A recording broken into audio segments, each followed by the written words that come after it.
Face à la cherté de la vie, le président de la République a annoncé depuis quelques semaines une rencontre avec les confédérations syndicales et les organisations patronales.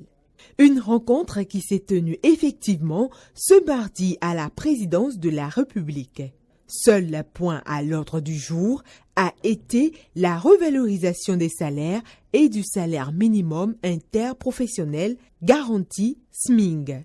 Qu'est-ce qui doit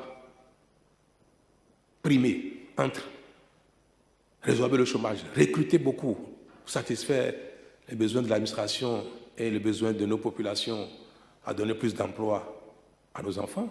Est-ce que c'est la première priorité? Ou bien c'est la deuxième priorité et que la première est la revalorisation des salaires des actifs, ceux qui sont aujourd'hui agents publics? Interrogé sur la question, l'exécutif pense faire un retour aux partenaires avant l'arbitrage. Dès qu'on va augmenter là, est-ce qu'on va augmenter ces salaires dans les mêmes proportions pour tout le monde? Est-ce que celui qui gagne déjà 1 million doit être augmenté dans les mêmes proportions que celui qui gagne 70 000? Est-ce qu'il ne faut pas augmenter celui qui a 70 000 beaucoup plus? Parce que quand même on sait que souvent, ils vont sur le même marché. Au marché, ils vont acheter le maïs, le pain, au même prix. Donc, la revalorisation qu'on veut faire, est-ce qu'il ne faut pas même différencier cela sérieusement? Pour que si on doit augmenter les hauts salaires, par exemple, de 5%, 10%, ou même de 0%, pour les très hauts salaires, très peu, que ça nous permette d'augmenter les bas salaires de beaucoup. Les discussions ont porté leurs fruits, tout ceci dans une ambiance courtoise et conviviale entre les participants.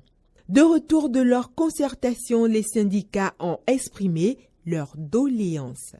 Les employeurs acceptent de faire une augmentation du SMIC à 30%, ce qui nous amènerait à 52 000 francs,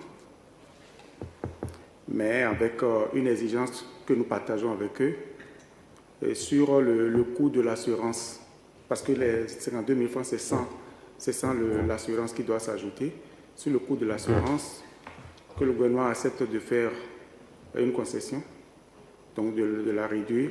À l'issue des échanges, il ressort 2 niveaux d'augmentation. Amélioration du point d'indice pour impacter les pensions des retraités que les salaires et une augmentation différenciée des salaires et des pensions par palier.